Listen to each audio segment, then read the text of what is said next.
Bueno, bienvenidos a todos y todas los que están acá presentes y también a todos los que están escuchándonos por el Meet.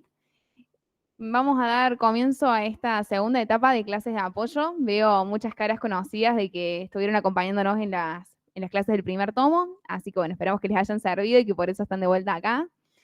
Me presento, mi nombre es Connie Keegan, soy parte de la franja, soy estudiante de Derecho, estoy por empezar a cursar el 6º año de la carrera, así que me falta poquito para ser abogada. Y estoy en el consejo directivo de nuestra facu como consejera estudiantil. Esperamos que realmente les sirva como herramienta estas clases de apoyo, así como también los grupos de estudio, que veo algunas caras que estuvieron participando también en estos últimos días. También vamos a estar brindándoles simulacros. Hoy, al finalizar la clase, les vamos a pasar un pequeño apunte con un resumen del tema que se vio hoy y también un simulacro para que puedan poner a prueba los conocimientos, y lo mismo vamos a estar haciendo con las demás clases de apoyo. La idea es poder brindarles todas las herramientas que podamos desde nuestro lado para que lleguen bien preparados a rendir el segundo parcial y que puedan asegurar su ingreso. Y sepan que cualquier duda, cualquier consulta, estamos siempre a disposición para dar una mano. Hoy nos toca ver lo que es Introducción al Estado y la Vida Democrática, que es la primera parte del libro. Vamos a estar hablando sobre Estado y sobre derechos humanos. Esta primera parte de Estado es igual para las 3 cátedras, así que en eso no va a haber ninguna diferencia. Y en la parte de derechos hay algunas pequeñas diferencias en los textos que tienen. El contenido es más o menos el mismo, pero les voy a ir marcando esas diferencias para que a todos les quede bien claro cuáles son los textos que están en su libro y lo pueden evaluar. Levanten la mano quienes son cátedra A. La mayoría. Cátedra B, ¿hay alguien? ¿Y cátedra C? Bueno, genial, hay de las 3 cátedras.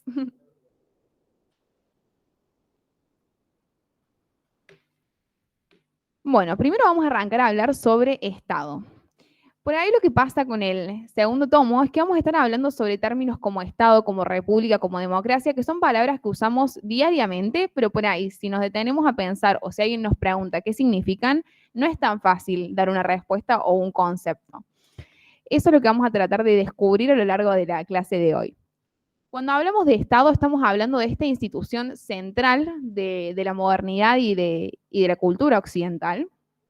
Y vamos a hablar de Estado con una definición que da Heller, que es un autor que van a estudiar un montón a lo largo de la carrera, y particularmente ahora en lo que es el curso de IECA, nos interesa la definición que él da de Estado, que es una organización política y social de base territorial y soberana que por medio de un ordenamiento normativo, el derecho articula las relaciones sociales.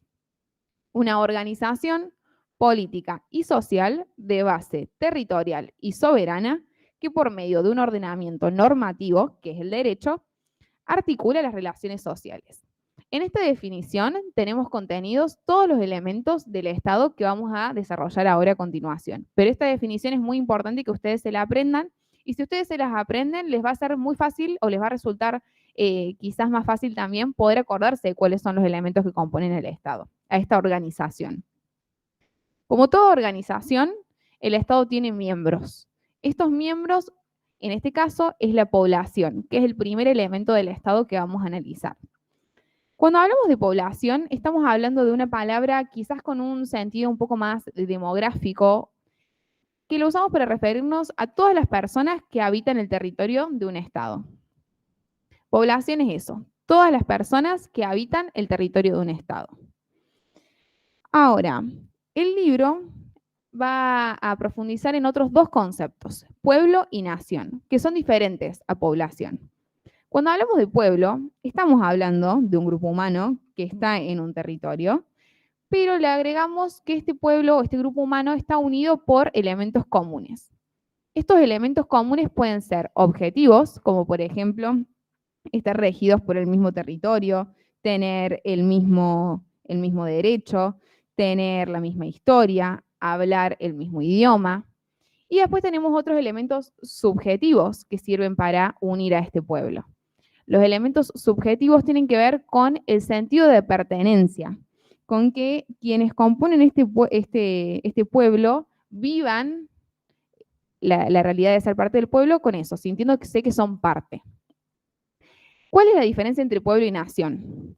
La nación presupone que hay un pueblo, que hay un grupo humano unido por características comunes, tanto objetivas como subjetivas, pero la nación va un poquito más allá y dice que este pueblo tiene que tener una voluntad política relativamente unitaria de querer conformar un Estado o incidir en él. Entonces la nación es un pueblo, pero con una voluntad política. Dentro de un Estado podemos tener muchos pueblos. Incluso dentro de la Argentina podemos tener muchos pueblos. Cuando pensamos, por ejemplo, en los pueblos originarios, pero no necesariamente eso significa que hay muchas naciones adentro de un Estado, porque para eso hace falta que el pueblo tenga voluntad política. Y el ejemplo clásico es la nación de los judíos hasta 1948, que se constituye el Estado de Israel. Eran una nación verdaderamente, pero sin un Estado. Otro ejemplo del que podemos pensar es, por ejemplo, los vascos en el norte de España, que ellos se autodenominan como el País Vasco y que tienen intentos políticos y voluntad política de separarse del resto de España. Eso es una nación, porque está esa voluntad política o de conformar un Estado o de incidir decisivamente en él. Esa es la diferencia entre pueblo y nación. ¿Se entendió la diferencia entre población, pueblo y nación? ¿Sí? Cualquier cosa me pueden interrumpir y pueden preguntar, no pasa nada. El segundo elemento que compone el Estado es el territorio. Cuando hablamos de territorio, estamos hablando del ámbito, del espacio físico en donde un Estado ejerce su soberanía. Y este territorio o espacio físico está compuesto tanto por el suelo como por el subsuelo, las aguas y el espacio aéreo. Todo esto compone el ámbito, los límites dentro de los cuales el Estado va a ejercer su soberanía, su poder.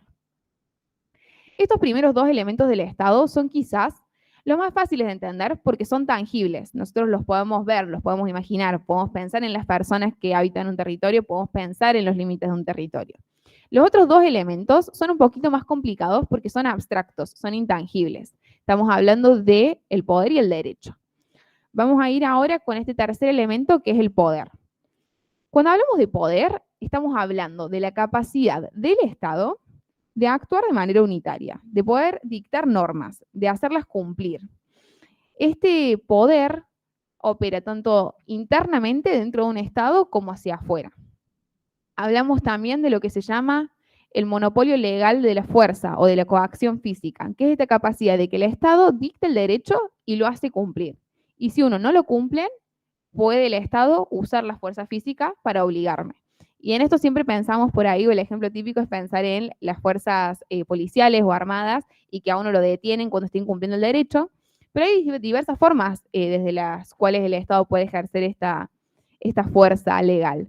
Por ejemplo, cuando a mí me ponen una multa por incumplir una norma, o por ejemplo, cuando a mí me clausuran un establecimiento por no cumplir con las normas sanitarias, o cuando a mí me embargan una cuenta o me embargan algo en un proceso judicial. Hay muchas formas a través de las cuales el Estado ejerce este monopolio legal de la fuerza para obligar a que se cumpla el derecho. Y el Estado es el único que puede ejercer esta fuerza. Como les decía, el poder también opera hacia afuera. El poder implica un reconocimiento de los otros estados, que esto tiene que ver con el concepto de soberanía que vamos a ver un poquito más adelante, pero también nos permite analizar, o el texto plantea un poco la pregunta para que nos la hagamos, de por qué algunos estados tienen más poder que otros. ¿Qué es lo que le brinda el poder a un estado? Y cuando hablamos del poder hacia adentro de un estado, lo primero que pensamos es en el gobierno. Y acá hay que ser muy claros en diferenciar que el gobierno tiene poder en el Estado, no tiene el poder del Estado. El gobierno es un órgano a través del cual el Estado ejerce sus funciones porque sabemos que son los gobernantes quienes llevan adelante las tareas y las políticas del Estado. Pero estos gobernantes tienen poder dentro de una institución en un tiempo determinado, son elegidos mediante elecciones, no tienen el poder del Estado. No es lo mismo el gobernante o el gobierno que el Estado. Temporalmente están ocupando el poder dentro del Estado, que es distinto. Y en este poder que puede tener el gobierno, acá el libro habla de dos cosas. Por un lado de la legalidad y por otro lado de la legitimidad. Sí.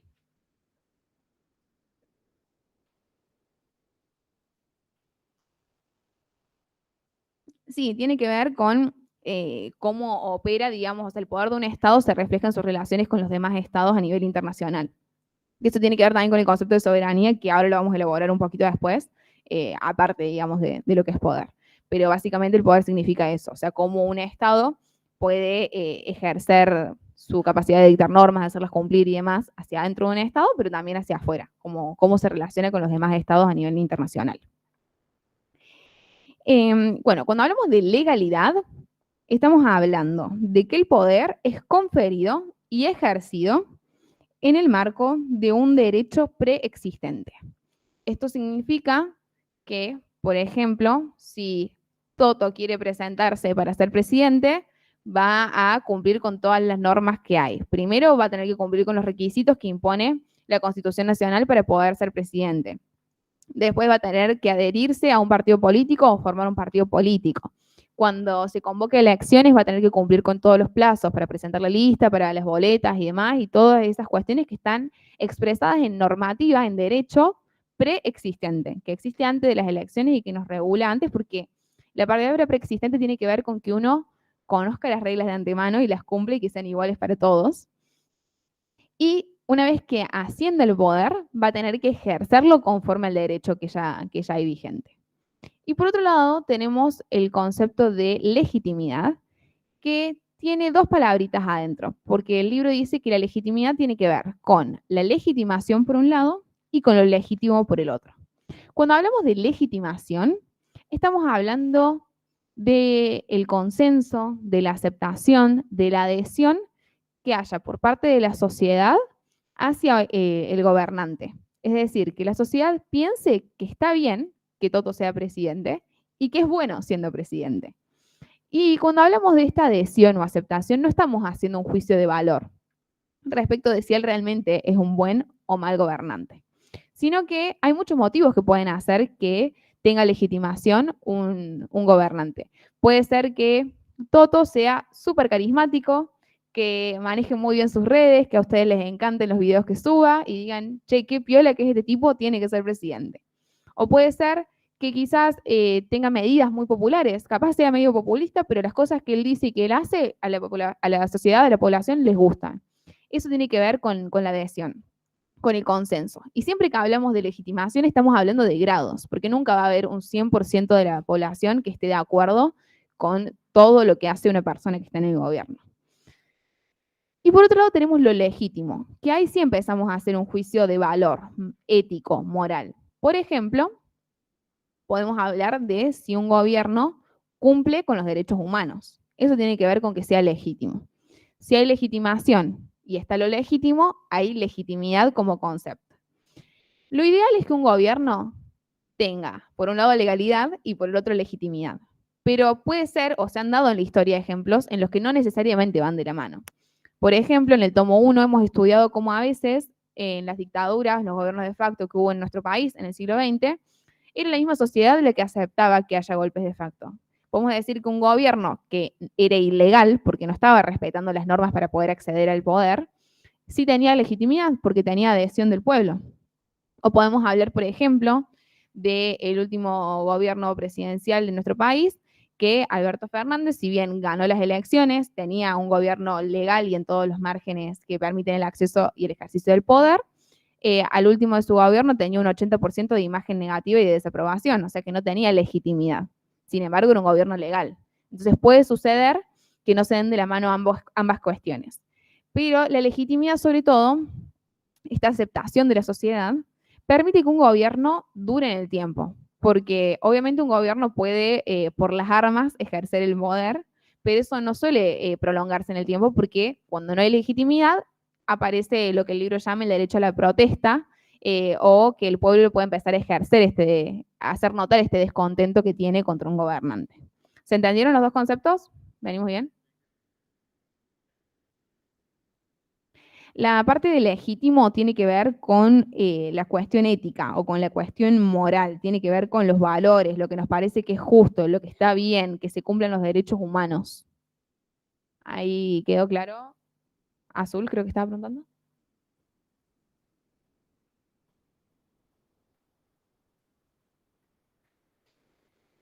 Genial. ¿Acá ninguno tiene alguna pregunta? ¿Venimos bien?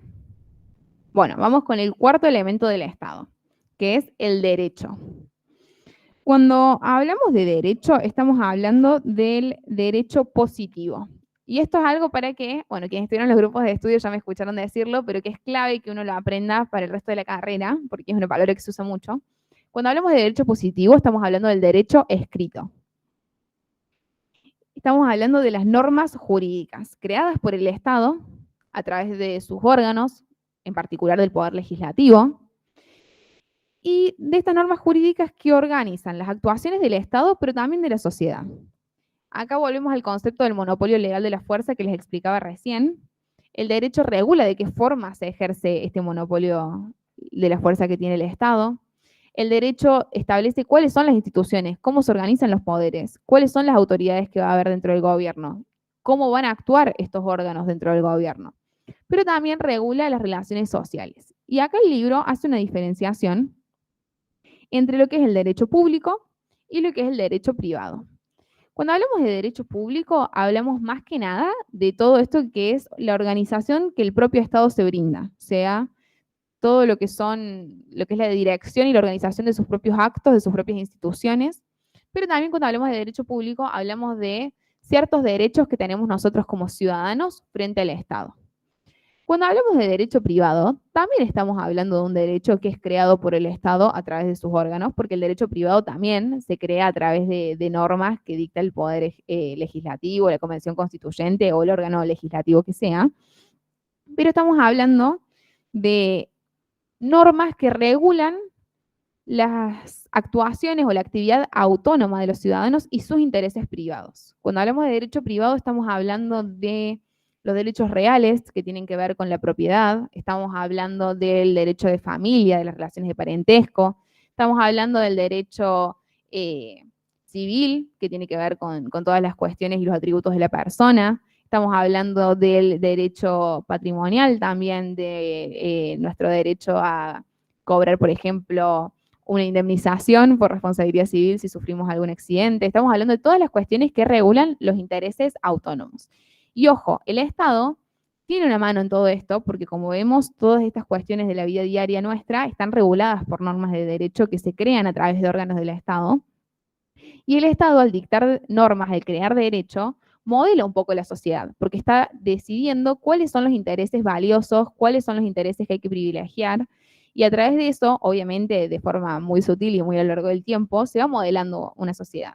El libro habla, por ejemplo, de la ley de matrimonio igualitario que se sanciona en 2010 en nuestro país, y hasta ese momento el modelo de familia estaba compuesto por un matrimonio entre un varón y una mujer.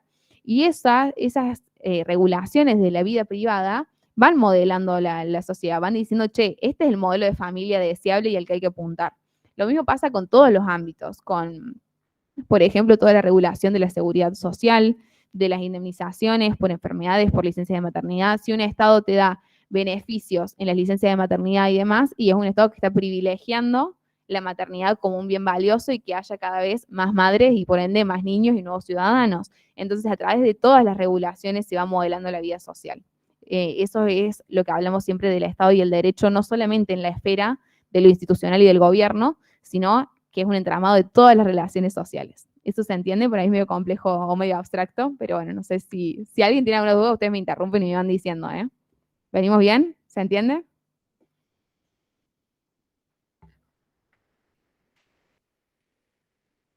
Más o menos. Bueno, entonces nada, hablamos de esto del derecho como un instrumento también de control que sirve para encauzar las relaciones sociales y que también tiene que ser una garantía que tenemos los ciudadanos frente a los posibles abusos de poder por parte del Estado, pero en realidad cuando hablamos de los abusos de poder del Estado estamos hablando de los gobernantes que temporalmente están ejerciendo poder en el Estado. Pero básicamente el derecho sirve como eso, para organizar, pero también nos sirve a nosotros como garantía. Cuando hablamos de capacidades del Estado, el libro nombra 4 capacidades mínimas que sí o sí tiene que tener un Estado. Estamos hablando, por un lado, de la capacidad de institucionalizar la autoridad, que esto es lo que les nombraba recién, tiene que ver con la posibilidad de imponer una estructura de poder político que asegure el monopolio de la coacción física legítima, el monopolio legal de la fuerza, y para ello requiere que se cree derecho positivo, que se cree derecho escrito, que se creen normas y leyes que regulen las autoridades, los poderes, los órganos de la Constitución. Todo eso tiene que estar establecido en normas, que digan cómo se va a llamar tal institución, cuántas personas va a tener, cuáles van a ser sus funciones, todo eso tiene que estar en el derecho. Y a su vez, el Estado tiene que poder diversificar su control. Volvemos al ejemplo. Si Toto es presidente y es la única persona que está en el gobierno y claramente no va a poder ejercer el control e imponer derecho a lo largo de todo un territorio y de toda una sociedad. Entonces, va a tener que institucionalizar la autoridad, crear órganos, crear instituciones, pero también estas instituciones tienen que profesionalizarse. El Estado tiene que tener instituciones que estén preparadas. Y hablamos de una burocracia, no en el mal sentido de la palabra que tiene hoy en día esa connotación negativa, sino que hablamos de una burocracia pensando en una cadena jerárquica de funcionarios especializados cada uno en un tema. Entonces, si yo voy a crear la AFIP, idealmente la AFIP tendría que estar manejada por personas que realmente conozcan de derecho tributario y que se especialicen en la parte, del derecho por un lado y de las ciencias económicas. Idealmente contadores y abogados. Si voy a hablar del CENAF, por ejemplo, que vamos a estar trabajando, digamos, con infancias, con familias y demás, y está bueno que haya trabajadores sociales, psicólogos y demás. Si voy a hablar de el SENASA como institución que controla la calidad de ciertos productos alimentarios y demás, y es clave que tenga personas que conozcan de bioquímica, de producción de alimentos, de seguridad, higiene. Entonces a eso se refiere con que haya una diversidad en el control con instituciones públicas profesionalizadas, especializadas y preparadas para cada una de las ramas en las cuales el Estado tiene que ejercer su control. Y también estas instituciones tienen que tener legitimidad dentro de la sociedad para poder obtener recursos de ellas. También les nombraba la AFIP, pero también podemos nombrar la aduana, rentas y todas las agencias e instituciones que hay dentro del Estado. Por otro lado, el Estado tiene que tener la capacidad de internalizar una identidad colectiva. Tiene que tener la capacidad de crear o de imponer símbolos que generen este sentimiento de pertenencia al Estado, que generen este sentimiento de solidaridad social, que estamos todos tirando para el mismo lado. Y esto es un mecanismo ideológico de control que tiene el Estado.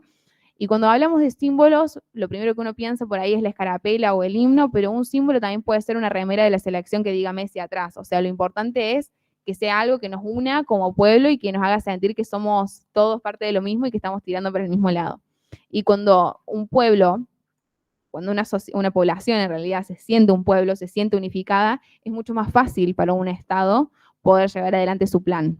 Que con plan hablamos, como decíamos antes, de todo lo que es el derecho positivo, las normas y demás. Y por otro lado, el Estado tiene que tener la capacidad de externalizar su poder, de tener reconocimiento por parte de la comunidad internacional, de los otros estados. Y esto nos lleva al concepto que les mencionaba antes, que es la soberanía. Cuando hablamos de soberanía, hablamos de una aptitud o de una cualidad que tienen solamente los estados. Solamente los estados tienen soberanía. Y la soberanía tiene que ver con el poder de ordenación territorial supremo y exclusivo. Cuando hablamos de soberanía, hablamos de poder de ordenación territorial supremo y exclusivo. Hablamos de la capacidad de dictar leyes obligatorias, de hacerlas cumplir y de que todas las personas que se encuentren dentro de los límites de un Estado, dentro de un territorio, estén sujetos a la soberanía de ese Estado. Más allá de que después uno puede estudiar las leyes de ciudadanía y qué pasa cuando entra a un territorio y hay una persona que es de otro país, en términos generales, todos los que se encuentran dentro del territorio están sujetos a la soberanía de ese Estado.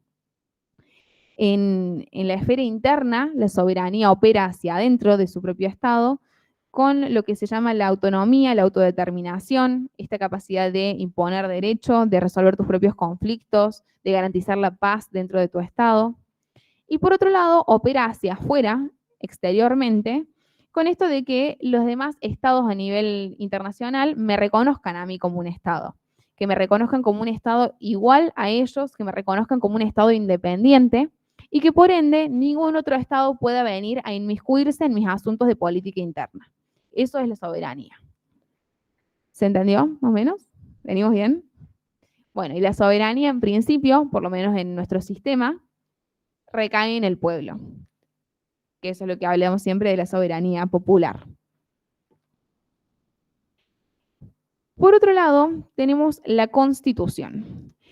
Constitución es el plan de organización del Estado, podemos decirlo, porque en la Constitución se van a establecer estos valores fundamentales, el plan de gobierno, cómo es la estructura de Estado que queremos tener, cuáles son los valores que queremos llevar adelante, cuáles son las instituciones o la división de poderes que queremos tener. Todo eso está establecido en la Constitución, que es un documento escrito, que es la ley suprema, porque todas las demás normas y leyes que haya tienen que subordinarse a la Constitución, ninguna puede contradecirla. Y esta Constitución establece, como les decía, la forma del Estado, la organización del gobierno, habla de la separación de poderes, del conjunto de valores y creencias que tenemos como país, de nuestra identidad nacional. Y el libro acá dice que la Constitución se divide en 3 partes. Por un lado tenemos el preámbulo. El preámbulo es la primera parte, la que empieza diciendo nos, los representantes del pueblo argentino. En el preámbulo se establecen los principios y los objetivos y algunos valores fundamentales como la paz, la justicia, la solidaridad, la libertad, la preexistencia de las provincias y ciertos tratados y pactos entre ellas. Todo eso está establecido en el preámbulo. Después tenemos la parte dogmática. La parte dogmática, que viene de dogmas, tiene lo que se llaman las declaraciones, los derechos y las garantías. Es la parte donde establece todas las cuestiones fundamentales de la Constitución, tanto en nuestra forma de Estado y forma de gobierno, como también en cuanto a ciertos derechos básicos que tenemos por ser ciudadanos argentinos. Esta es la parte que algunos consideran quizás más importante de la Constitución y la que no se puede cambiar nunca. La parte en la que estamos todos de acuerdo, más allá de qué pensemos, de qué partido político seamos, más allá de cualquier cosa, se supone que todos estamos de acuerdo en estas cuestiones básicas que están en la parte dogmática. Y después tenemos la tercera parte, que es la parte orgánica, que en la parte orgánica vamos a tener la organización del gobierno, la división de poderes, los requisitos para acceder a cada uno de esos poderes, toda esa cuestión está en la parte orgánica. Acá hay que diferenciar, por un lado, forma de gobierno y por otro lado, forma de Estado. Cuando nosotros hablamos de la forma de gobierno, hablamos de que tenemos una forma de gobierno representativa. Esto significa que el pueblo no delibera ni gobierna, sino a través de sus representantes. El pueblo es quien tiene la soberanía, pero nosotros, mediante elecciones democráticas, a través del voto igualitario y universal, todos elegimos a cuáles van a ser las autoridades que van a representarnos y que van a ejercer cada uno de los poderes y de los órganos del Estado. Pero eso tiene que ver con la representación, que elegimos representantes, elegimos a políticos que nos representen en cada uno de los órganos y poderes del Estado que son de carácter electivo.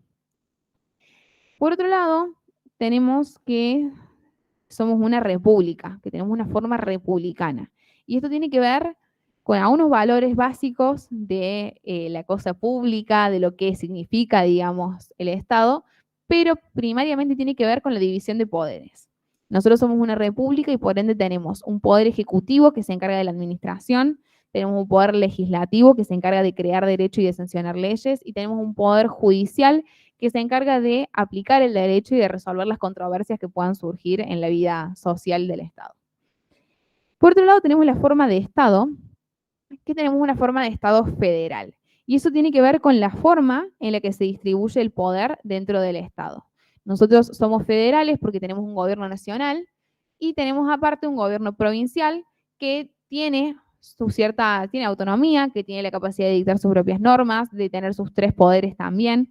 Y eso es lo que hace que seamos un Estado federal. Que a veces se confunde, nosotros somos una república federal, pero puede ser que haya algunos estados, como por ejemplo Chile, que son una república, tienen división de poderes, tienen elecciones democráticas y sin embargo tienen un sistema mucho más unitario que el nuestro. O puede haber un país que sea federal, pero que no sea republicano. En eso puede haber una cosa y no la otra. Son 2 conceptos distintos que está bueno diferenciarlos. ¿Quedó claro? ¿Sí? Si les pregunto por qué somos república, ¿qué me dicen? Muy bien. ¿Y por qué somos federales? Muy bien.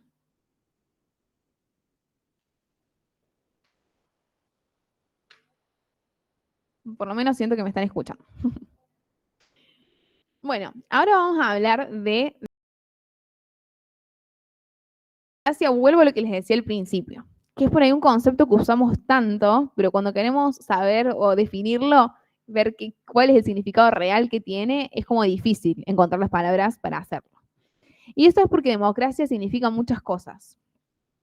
Por un lado, podríamos decir que es una forma de gobierno. Y acá el libro vuelve a la definición clásica que seguramente todos en algún momento de sus vidas escucharon y leyeron, que es que viene de un vocablo griego. Demos significa pueblo, kratos significa autoridad, entonces democracia es el gobierno en el que el pueblo tiene la autoridad o el gobierno del pueblo. También podríamos decir que la democracia es una forma de vida, porque nosotros, al vivir en democracia, al vivir en un régimen democrático, no solamente ejercemos la democracia al momento de participar en elecciones para las autoridades del gobierno nacional, provincial y municipal, sino que nosotros votamos todos los años acá en la facultad a nuestros representantes estudiantiles en el centro de estudiantes y los consejos. Nosotros tenemos asambleas de socios, si alguno vive, perdón, si alguno conoce lo que es alguna sociedad, alguna empresa, probablemente tengan asambleas de socios o de accionistas. Tenemos asambleas en todo lo que son los consorcios, tenemos elecciones hasta en un centro vecinal.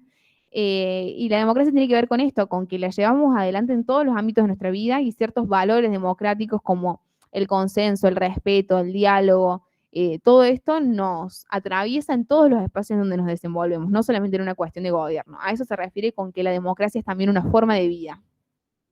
Pero aparte, si queremos buscar quizás una definición más formal, tiene que ver con esto de que nosotros vivimos en un régimen en el cual votamos a través de elecciones en las que todos podemos participar por igual, en las que nuestro voto vale igual, más allá de una cuestión obviamente de edad y de ciudadanía, de que los extranjeros no puedan votar y de que los menores tampoco.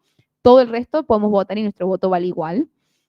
Se supone que hay libertad para que yo me pueda presentar a las elecciones si quiero, más allá de que después en la práctica sepamos que hay límites a esta cuestión. Se supone que hay elecciones libres en las que el pueblo puede expresar su voluntad y que a través de estas elecciones, a través de este sufragio, de estas votaciones, nosotros elegimos a las autoridades que van a estar en cada uno de los órganos de gobierno. Eso podemos decir que es la democracia en un sentido más formal, el sistema en el cual elegimos a las autoridades. Y por otro lado, que esto es importante, los que votan son los mismos que tienen derecho a ser elegidos.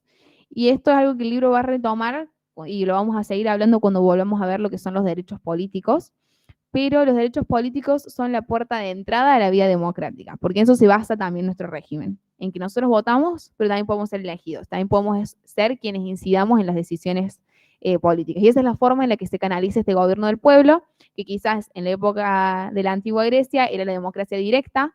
Hoy en día sería imposible tener una democracia directa en la que todos gobernemos porque somos 50 millones de personas, pero a través de este sistema es como canalizamos o regulamos la forma en la que el pueblo sigue gobernando.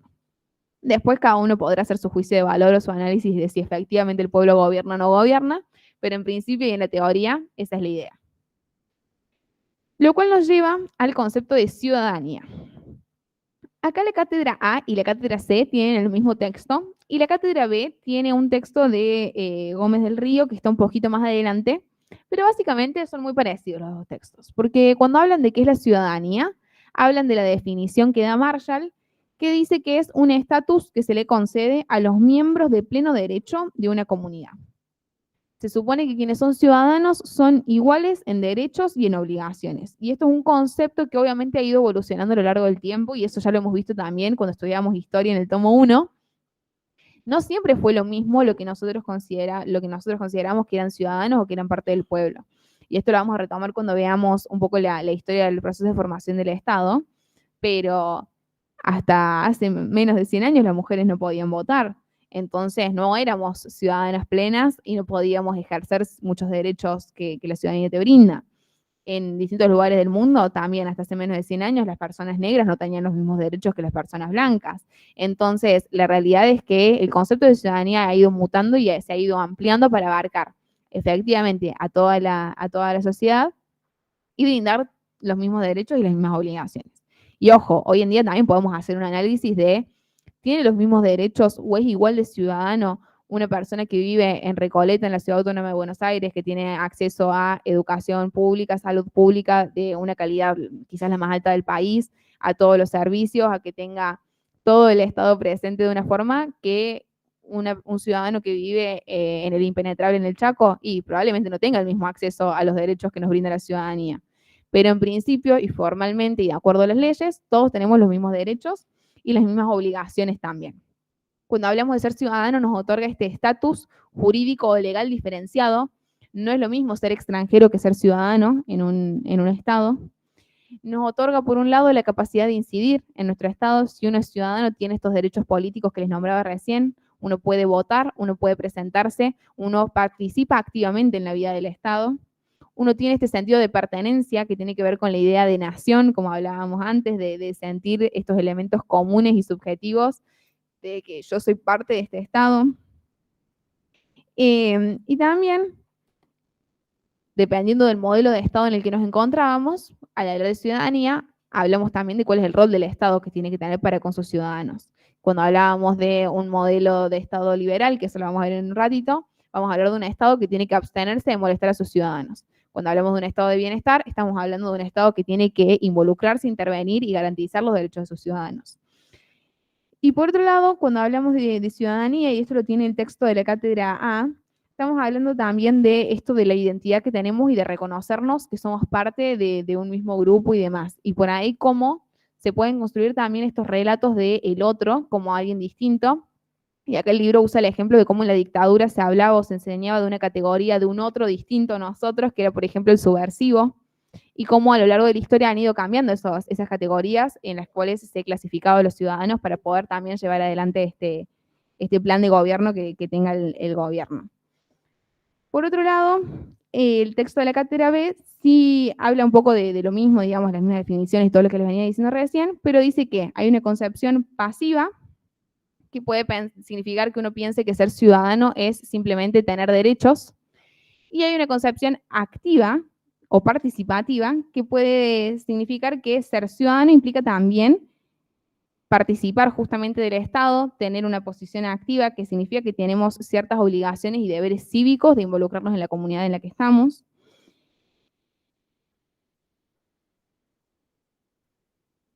Y bueno, habla de que esta inclusión y exclusión a la categoría de ciudadanos se hace mediante leyes. Las leyes determinan quiénes son ciudadanos. Claramente cuando hablamos del ciudadano que nace dentro de un territorio no hay discusión, sabemos que es ciudadano, pero sabemos y probablemente en nuestra vida diaria acá en la Argentina lo tenemos mucho, muy presente con la cuestión por ahí de las ciudadanías europeas, de querer sacarlas y demás, de todos los requisitos que puede poner un Estado para brindar la ciudadanía.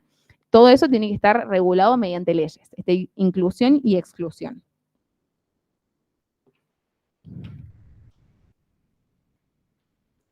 Pero bueno, básicamente la ciudadanía es esto, este estatus jurídico que significa que todos somos iguales en derechos y obligaciones. ¿Por acá venimos bien? ¿Se va entendiendo? ¿Hay alguna duda con algo? ¿Están entendiendo? ¿Sí? Bueno, vamos a pasar ahora a hablar de lo que es el proceso de formación del Estado. De esta organización, de esta institución que veníamos caracterizando antes, que ya sabemos qué es, vamos a estudiar cómo se forma, porque el Estado no existió siempre. El Estado, como lo conocemos ahora, se empieza a consolidar en la modernidad. Y eso no significa que antes no hubiera organización política, que antes no hubiera relación entre gobernantes y gobernados, porque sí la había, solamente que no tenía las características que nosotros hoy consideramos esenciales para que haya Estado. Cuando nosotros pensamos en la Edad Media, estamos pensando en los feudos, en los señores feudales, en sus castillos, con sus vasallos o sus siervos. Y si bien en esa época había emperadores o había reyes, la realidad es que no, esas personas que estaban ejerciendo el rol de rey o de emperador no tenían la capacidad de ejercer su poder, de imponer su derecho y su autoridad en todos sus territorios. Entonces terminaba siendo que cada señor feudal en su reino, en su espacio físico, ejercía el poder él e imponía el derecho él.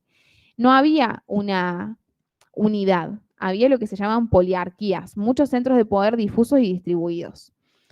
A finales de la Edad Media, medio llegando al siglo XV más o menos, empiezan a haber muchos cambios sociales, económicos, políticos que llevan a que se vayan pudiendo consolidar la autoridad en lo que después van a ser los estados y las monarquías absolutas, porque el estado absolutista va a ser la primera forma de estado moderno que tenemos. Suceden muchas cuestiones. Por un lado, se empiezan a crear las ciudades, los burgos, y empieza a surgir la clase burguesa. Esta clase burguesa que empieza a tener dinero necesitaba tener seguridad jurídica.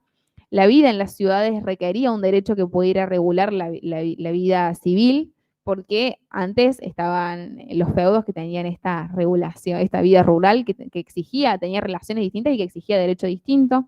Entonces resurge el derecho romano, que era derecho civil, que regulaba las relaciones de ciudades. Se empiezan a crear universidades para poder estudiar el derecho. El derecho empieza a ser único, empieza a imponerse el mismo derecho en todo el territorio.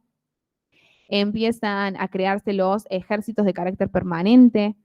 Y todas estas cuestiones empiezan a garantizar que se pueda hablar de Estado. Y acá Heller habla de estas tres cuestiones que hacen que podamos empezar a hablar de Estado moderno, que es, por un lado, que los feudos se transforman en unidades de poder continuas y organizadas, con un solo ejército de carácter permanente, que empieza a haber una única y competente jerarquía de funcionarios, empieza a haber una unidad central de gobierno y de autoridad no distribuida en todos esos centros de poder como había antes, y que se organiza un orden jurídico unitario imponiendo el deber de obediencia, que acá es lo que les nombraba antes de que se empiece a imponer un único derecho, se empieza a enseñar ese derecho, se empieza a preparar que haya profesionales que conocían de lo jurídico. Hasta este momento, por ahí los jueces eran personas que no tenían preparación legal. A partir de este momento se empieza a profesionalizar un poco eso, se empieza a estudiar el derecho, se empieza a enseñar y se empieza a aplicar el mismo derecho en todos los lugares. Y todo esto hace que se unifique el poder. El libro nombra que primero surge en el norte de Italia, es el modelo que empieza a surgir del Estado moderno, y esto obviamente se va replicando rápidamente al resto de Europa. En cuanto al sistema económico, estaba el mercantilismo, que tenía que ver con las monedas o los metales preciosos, como es la unidad más valiosa, pero esta empieza a sembrar la semilla para el capitalismo que se va a desarrollar en los próximos siglos, con la clase burguesa como los principales protagonistas de este nuevo sistema económico que empieza a surgir. Y también se empiezan, a consolidar los distintos estados en Europa y esta idea de que cada estado era igual e independiente de los otros. Y esto da paso a lo que les nombraba recién, que es el estado absolutista. Cuando hablamos de estado absolutista estamos hablando de las monarquías absolutas. Probablemente los principales referentes que podemos pensar son Luis XIV en Francia, los reyes católicos en España, podemos pensar también en Enrique VIII en Inglaterra.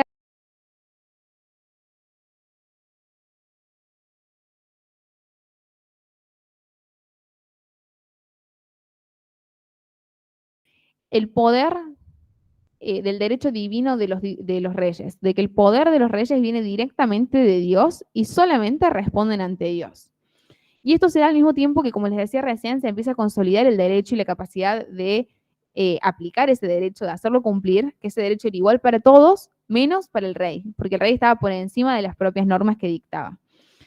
Se produce esta unificación entre Estado y monarca. ¿Se acuerdan que antes les decía que cuando nosotros hablamos hoy de los gobernantes, hablamos de que tienen poder en el Estado, no el poder del Estado, porque esas son dos cosas muy distintas? Bueno, cuando hablamos de Estado absolutista, no estaba esa diferencia. Es la famosa frase de Luis XIV de que el Estado soy yo. Bueno, así se concebía. Y en esta época sí, esto que les tomaba, de que se enseña el derecho romano, del código de Justiniano, que también se van a hartar de estudiarlo en un montón de materias de la carrera, pero por suerte no les toca ahora. Y se sigue consolidando este poder de coacción, la fuerza legal que tiene el monopolio del Estado. Y empieza a estar esta idea de igualdad ante la ley para todos menos para el rey. Estaba el rey y después estaban los vasallos, que era todo el resto. Como les contaba, empieza a surgir el capitalismo, empieza a enriquecerse mucho una clase social que era la burguesía, y esta clase burguesa tenía poder económico, pero no tenía poder político, no tenía capacidad de incidir en el gobierno, en las decisiones, en las políticas de Estado. Entonces, esta clase burguesa empieza a organizarse y empieza a rebelarse. Y los hechos más importantes que tenemos a la hora de hablar de la crisis del Estado absolutista y del comienzo del Estado de Derecho, siempre los antecedentes son la Revolución Francesa de 1789 y la Declaración de la Independencia de Estados Unidos en 1776. Que acá volvemos a lo mismo. Las revoluciones estas populares estaban llevadas adelante por los miembros de la burguesía, que en general eran varones blancos con cierta educación y capital cultural, con cierto capital económico. No es que estamos hablando de una revolución de pueblo, quizás en un concepto más amplio como tenemos hoy. Y cuando estas clases burguesas propugnaban derechos universales y para todos, en realidad no eran para todos, sino que eran para este grupo, excluyendo quizás a las mujeres, a los niños, a las personas negras, a las personas judías, a los pueblos originarios y a todos los otros grupos que no se ajustaron a este estereotipo de las personas que estaban llevando adelante estas revoluciones. Porque por ahí uno puede decir, bueno, sí, pero en la Revolución Francesa se dijo que todos somos iguales. No, bueno, se dijo eso, pero refiriéndose a un universo medio chiquito específico de personas. Esta clase burguesa empieza a exigir la participación política, se produce el agotamiento del Estado absolutista que no puede dar respuesta a estas demandas, también esta creciente desigualdad entre los monarcas y el resto del pueblo y todas las cuestiones que no hacen tanto el estudio del IECA, pero que está bueno conocerlas y saberlas. Y cuando hablamos de Estado de Derecho, al principio, y esto por ahí es difícil de identificarlo en el texto, el Estado de Derecho no surge como una cuestión autónoma de que la gente dice, che, vamos a armar un Estado de Derecho y después dicen, bueno, que este Estado de Derecho sea liberal. Lo primero que surge es el Estado liberal de Derecho y después cuando se va cambiando de modelo de Estado, se puede hacer una caracterización de qué es el Estado de Derecho más allá de si es liberal o si es social. Pero en este momento surge la idea de un Estado liberal. Surge la idea de un Estado pequeño, de un Estado que pueda garantizar los derechos de los ciudadanos bajo la consigna de no intervenir. Y los derechos que vamos a tener en esta época son los derechos de primera generación, que vamos a profundizarlos en un ratito, pero tienen que ver con los derechos políticos, los derechos de participar, de votar, de ser elegido, y también los derechos civiles, básicamente la vida, la libertad y la propiedad privada como valores fundamentales. Y esto justamente es una reacción a la opresión que había por parte del Estado absolutista. En este momento, la idea era poder liberar todo, poder dar garantías a los ciudadanos frente al Estado, de que el Estado sea lo más pequeño posible. Y acá, bueno, algunos autores intelectuales que son los que por ahí fundamentan la idea de la Revolución Francesa y demás, son todos estos autores que tienen que ver con la legitimidad y el origen de poder, si realmente el poder de los reyes venía de Dios, sobre lo que es el derecho de la resistencia a la autoridad, las ideas de soberanía y que la soberanía era del pueblo. Y todas estas demandas de la burguesía se empiezan a consolidar a través de lo que se llama el constitucionalismo, que es este modelo en el que se empiezan a redactar constituciones escritas. La primera o la que tenemos como antecedente es quizás la de Estados Unidos, que también inspira nuestra constitución de 1853, pero las constituciones se empiezan a dejar por escrito todas estas cuestiones también como una garantía de los ciudadanos frente al Estado de tener escrito y regulado el poder y las atribuciones del Estado y los derechos de los ciudadanos en un documento escrito que sea la ley suprema, a la cual todas las otras se tienen que subordinar. Cuando surge el Estado de Derecho, como les decía, se lo nombra Estado de Derecho liberal, porque era toda esta corriente ideológica y demás. Pero si queremos hablar de lo que es el Estado de Derecho en sí como concepto, podemos hablar de algunas características que son comunes, tanto al Estado liberal de derecho como al Estado social de derecho o de bienestar, que son por un lado la primacía de la ley. A diferencia de lo que pasaba en el Estado absolutista, de que el rey estaba por encima de la ley, en este caso nadie está por encima de la ley.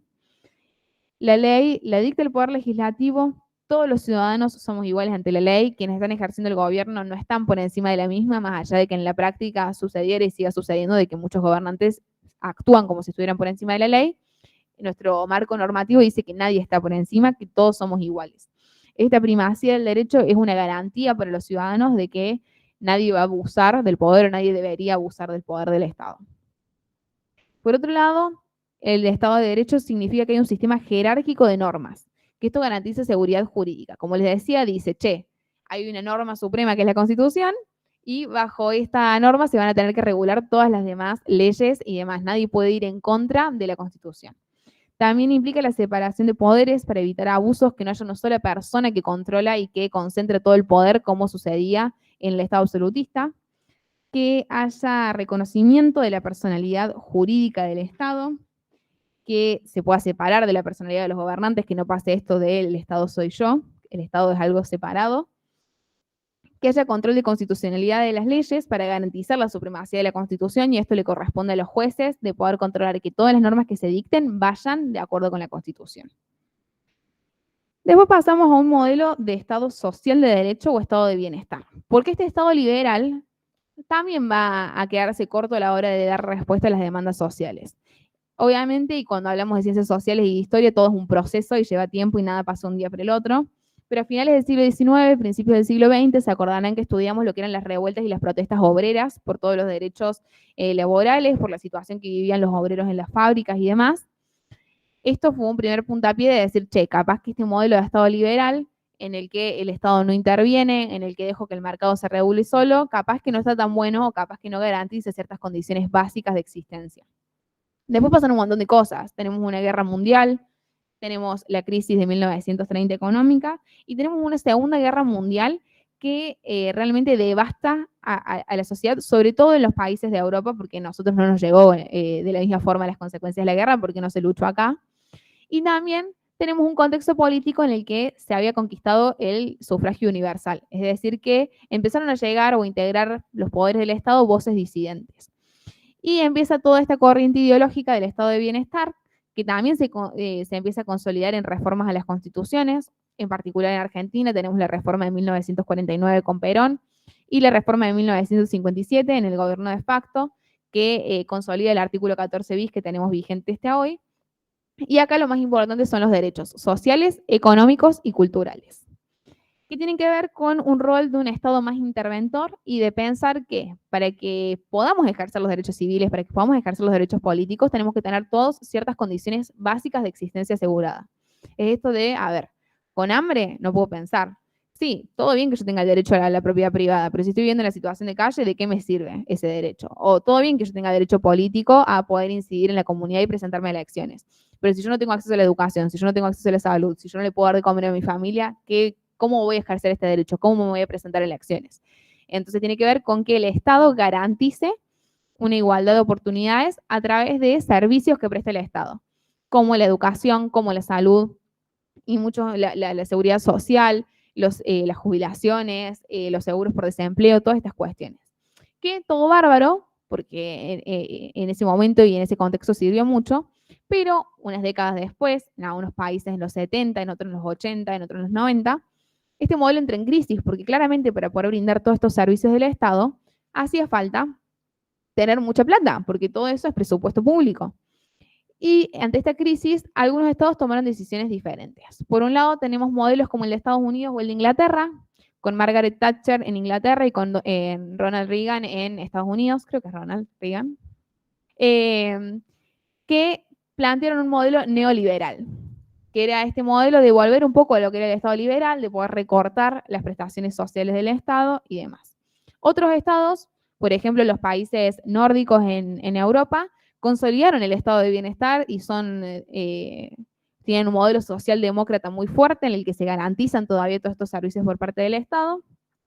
Nosotros particularmente en Argentina en los 90 tomamos un poco este modelo neoliberal, claramente sin tener en cuenta que no tenemos la misma sociedad, ni la misma economía, ni la misma clase política que en Estados Unidos y que en Inglaterra, y que esos resultados no iban a trasladarse directamente a nosotros, que tenemos una realidad totalmente distinta, y eso nos llevó a la crisis del 2001, de la cual todavía no nos recuperamos. Pero bueno, cuando hablamos de todo esto, podemos hablar de un estado post-social, que es lo que pasó después del estado de bienestar. Y también lo que pasa cuando estamos hablando de todo esto es que estamos hablando de cosas que pasaron hace tan poquito tiempo, o que siguen pasando, que es muy difícil caracterizarlas. Quizás de acá a 20 años, cuando miremos para atrás, podemos decir de otra forma qué es lo que pasaba en los 2000. El libro habla de la formación del Estado-Nación en América Latina. Acá creo que lo importante y lo que podemos entender y quedarnos es con la idea de que nosotros todavía seguimos sufriendo las repercusiones de la colonialidad y del proceso de colonización que vivimos por parte de España. Que esa colonización sigue vigente, quizás no de la forma territorial y que había antes, pero a través de un montón de cuestiones, porque la colonización fue más allá, fue nuestra identidad, al idioma que hablamos, a la forma en la que ejercemos, en la forma en la que creamos conocimiento, a cómo pensamos que lo único válido, verdadero, lo mejor es lo que viene de allá y tratamos de copiar o de imponer modelos europeos desde del mismo surgimiento de nuestro Estado. Nosotros copiamos ideas y cosas de la Revolución Francesa como si hubiéramos tenido un proceso histórico o cultural parecido al de ellos, cuando no es así. Y el libro lo que plantea es decir, che, todo esto lo tenemos que analizar de la perspectiva americana y de tratar de blanquear o de analizar y de descubrir todas estas relaciones de poder que siguen existiendo y en base a esto poder analizar y pensar cómo podemos construir sociedades más justas y demás en nuestro continente. No voy a profundizar más en esto porque no creo que se los tomen, pero por ahí lo que habla el texto es eso, de cómo reconocer esta visión eurocéntrica. Entramos acá a hablar de los derechos humanos. ¿Venimos bien hasta ahora? ¿Se entendió todo lo que era Estado? ¿A alguno le quedó alguna duda? ¿Hay alguna duda en el chat? Bueno. Vamos a hablar de derechos. Cuando hablamos de derechos, hay algunas diferencias en los textos de las distintas cátedras, pero hay algunas cuestiones que son comunes. Particularmente la cátedra A y la cátedra B tienen un primer texto en común, que es de derechos humanos desde perspectiva crítica. Este primer texto lo que hace es, bueno, plantearnos que los derechos humanos son aquellos que tenemos todos por el simple hecho de ser humanos. Los derechos humanos son justamente universales, los tenemos todos, y acá el texto nos plantea una visión crítica o que tengamos pensamiento crítico a la hora de abarcar este estudio. Por un lado, nos da las pautas para diferenciar qué es un derecho de un privilegio. Que uno pensará que es una diferenciación fácil de hacer, y por ahí uno puede confundirse respecto de los dos cuando uno está siendo el beneficiario de un privilegio, porque si uno está del lado oprimido es muy fácil darse cuenta de cuál es la diferencia. Pero los derechos tienen que tender al bien común, y si yo estoy ejerciendo un derecho, eso nunca puede implicar un menoscabo en el otro. En cambio, cuando yo estoy teniendo un privilegio, por más que yo sea la destinataria de ese beneficio, eso puede significar un detrimento para otra persona. El libro parte de blanquear que el derecho es político. Y en esto yo tengo una visión que coincido y creo que por ahí, y esto lo vamos a ver más cuando veamos ciencia, no se puede estudiar las ciencias sociales con los métodos de las ciencias naturales, porque los humanos no podemos meternos en reglas o en normas como por ejemplo las de la física. Y cuando hablamos de derecho, cuando hablamos de la organización del Estado, cuando hablamos de las sentencias que dictan los jueces, son todas cuestiones políticas. Y el libro dice, si nosotros no blanqueamos esta cuestión de que estamos hablando de algo político, que no necesariamente significa algo partidario, sino simplemente que hay una decisión con connotancia política, no vamos a poder ser honestos en los análisis que hagamos. Y esto es lo que el libro llama como la no neutralidad del pensamiento crítico. Después habla de nuevo de la decolonialidad y habla de la colonialidad, por un lado del poder, que tiene que ver con todo lo que fue el proceso de colonización, pero que hasta hoy en día sigue vigente con lo que también son las categorías raciales, con esto que seguimos teniendo de por ahí asociar que mientras más blanco es más civilizado, más deseado o mejor, que mientras más morocho. Y por otro lado, habla también de la colonialidad del saber, con esto de pensar que las únicas formas seguras de hacer ciencia y de conocimiento son aquellas que vienen con modelos europeos, con todo lo que había antes en América, antes de que llegaran los europeos, que, a ver, ojo, teníamos sociedades del calibre de los incas, por ejemplo, que tenían verdadera ciencia y que todo eso se consideró que era un conocimiento que no era cierto o que no era la forma deseable de hacer ciencia. Y después la colonialidad del ser, que tiene que ver este occidentalismo europeo impuesto en todas las formas y estilos de vida, que esas son las consecuencias quizás más fáciles de identificar hoy en día. De que cuando hablamos bueno, obviamente tenemos el lenguaje español porque eso es herencia de España, pero cuando hablamos usamos palabras en inglés, o cuando usamos una remera que tenga la bandera de otro país, o cuando las marcas de afuera son las que tienen más valor o son las que idolatramos acá. Es esta concepción que todavía sigue vigente en mayor o menor medida de lo que viene del norte, lo que viene de Europa o de Estados Unidos es mejor que lo que hay acá. Eso es una forma vigente de la colonialidad del ser. Después, acá sí empezamos a hablar un poco de lo que son los derechos humanos y de su historia. Y el libro de la Cátedra C es mucho más claro a la hora de definir a los derechos humanos y de dar las características que tienen. Cuando hablamos de derechos humanos, estamos hablando de aquellos derechos, como les decía, que son universales, que los tenemos todos por el simple hecho de ser humanos y que el Estado tiene que garantizar que los podamos disfrutar. Estamos hablando de derechos que son universales, no solo porque todos los tenemos, porque todos nacemos libres e iguales en dignidad y de derechos, pero también estamos hablando de que son universales porque no se distinguen ni por color de piel, ni por nacionalidad, ni por sexo, ni por género. Aunque en la práctica no sea así, en la teoría es que ninguna de estas categorías sirven para privar a alguien de sus derechos. También estamos hablando de que es el límite de la soberanía, de que ningún Estado puede desconocer o puede no cumplir los derechos, porque ahí es el límite de la soberanía. O sea, los otros estados pueden meterse y decirme, che, no podés hacer esto porque los derechos son universales. También son inalienables. Eso significa que uno no puede disponer de sus derechos. Uno no puede venderlos, no puede renunciar a ellos. Los tenemos sí o sí por el hecho de ser humanos. Por otro lado, son interconectados. Cuando hablamos de derechos humanos, hablamos de un núcleo de derechos y si yo vulnero uno, estoy poniendo en riesgo a todos los demás. Son progresivos, significa que esto es una lista abierta. Cuando hablamos de derechos humanos, no es que los que existen hoy vigentes son los únicos y acá se acaba la lista, sino que cuando hablamos de derechos estamos hablando de una lucha constante para seguir logrando el reconocimiento de más derechos y para poder garantizar que se cumplan y se efectivicen mejor los que ya tenemos vigentes. Estamos hablando de un orden jerárquico, que esto tiene que ver con lo que les contaba antes de que es la Constitución, de que están por encima de todos, porque en el 94, en la última reforma, se incorporan en nuestra Constitución, entonces ninguna norma, ninguna ley puede ir en contra de esos derechos humanos. Y cuando hablamos de las categorías o de las generaciones en derechos, la cátedra A considera que hay 4 y la cátedra C considera que hay 3. Y es fácil acordarnos de cuáles son porque tienen que ver con los modelos de Estado y con todo lo que venimos estudiando de historia antes, y yo les súper recomiendo que cuando estudiemos logremos relacionar estas cuestiones para que sea más fácil fijar los conocimientos.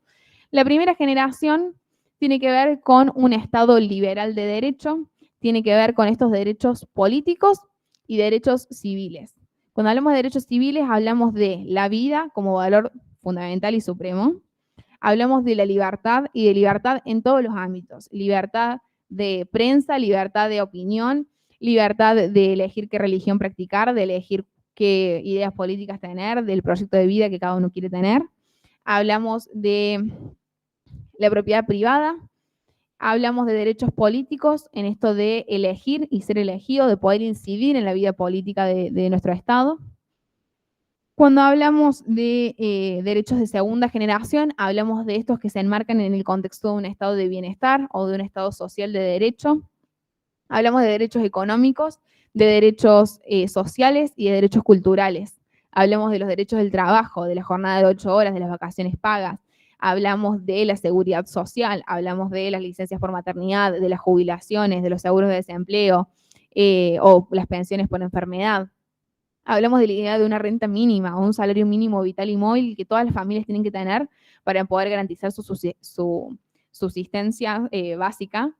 Tenemos también que hablar de la educación pública, de la salud pública, de los derechos culturales, de entender a la cultura y al ocio como algo que nos pertenece a todos y no solamente a ciertas clases dominantes o altas.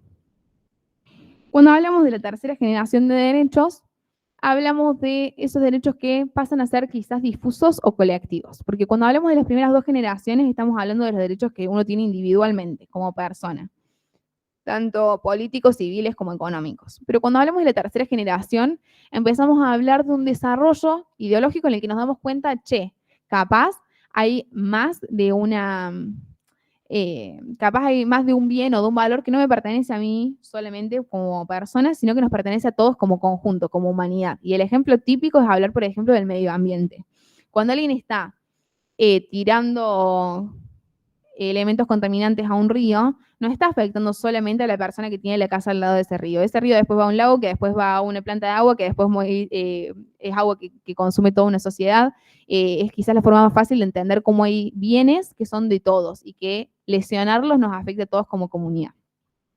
La cátedra C se queda con esta última clasificación, que es la que tiene que ver, bueno, como les contaba, los derechos de primera generación se consolidan en la Constitución de 1853, los derechos de segunda generación en la Constitución peronista del 49 y después en la reforma del 57 con el artículo 14 bis que sigue vigente.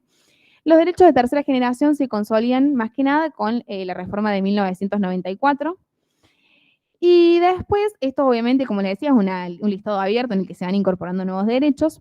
La cátedra A considera que hay una cuarta generación, que para la cátedra C son los mismos derechos que se incluyen dentro de la tercera, pero esta cuarta categoría tendría que ver con ya más fines del siglo XX, principios del siglo XXI y sobre todo lo que es las nuevas tecnologías.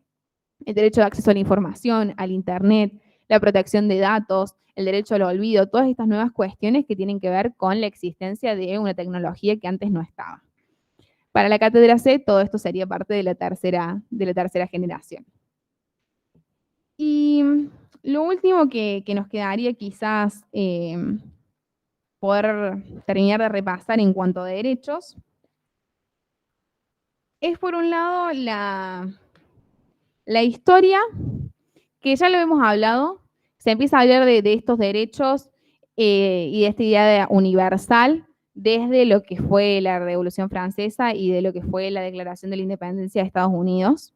Pero recién es en el siglo XX, con lo que es el proceso de constitución de la ONU, de las declaraciones internacionales, de esto de que todos los países se junten a definir ciertas cuestiones, que se empieza a hablar de la elaboración de los derechos humanos en sí, de poder hablar de documentos escritos que digan, che, todos los humanos somos personas. Recién en 1948 se pudieron poner de acuerdo todos los países para declarar eso. Recién en 1995 se pudo decir, che, los derechos de las mujeres son derechos humanos. Todo este proceso de consolidación de los derechos ha ido surgiendo a nivel internacional desde la segunda mitad del siglo XX hasta ahora.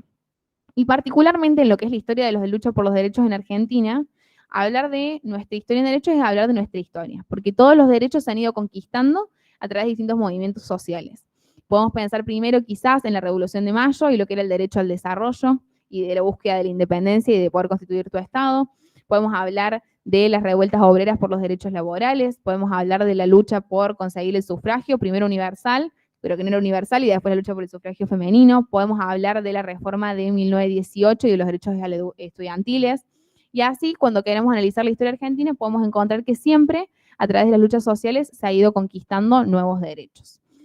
El libro de la cátedra A tiene una cuestión también que habla, bueno, un poco más en profundidad sobre el conflicto entre derechos, entre, por ejemplo, el derecho a la protesta y el derecho a la circulación, que eso, si no me equivoco, la cátedra C no lo tiene y a la cátedra B le dijeron que no se lo van a tomar.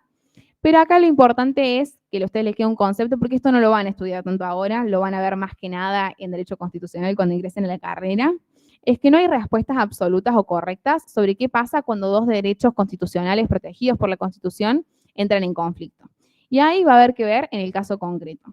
Que esa es básicamente la reflexión, que es que no hay una respuesta correcta y se puede analizar de distintas formas. En particular, el libro desarrolla la opinión de Gargarella, que también es un autor que van a estudiar mucho en la carrera, que dice que el derecho a la protesta tiene primacía por sobre el derecho a circulación porque, primero, que ningún derecho es absoluto, todos los derechos encuentran límites y estos límites tienen que ser razonables, y que en particular el derecho a la protesta ha sido el que históricamente ha permitido conquistar nuevos derechos, por eso es que cuando entran en tensión ambos, considera que vale más el derecho a la protesta. Obviamente en esto hay un montón de opiniones distintas y podemos reentrar en el debate, pero la verdad es que no se los van a tomar, así que me parece que sería como mucha info entrar en eso.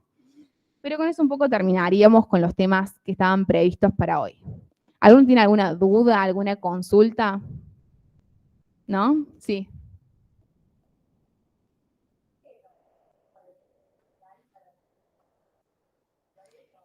Sí, puede ser. Lo que pasa es que el Estado de Derecho postsocial, que eso es lo que les comentaba recién, tiene la dificultad de que ha sido muy distinto en los distintos estados. No es que hay una cuestión universal de que todos se consolidaron de acuerdo a ese modelo, como sí pasó con el liberal y el social.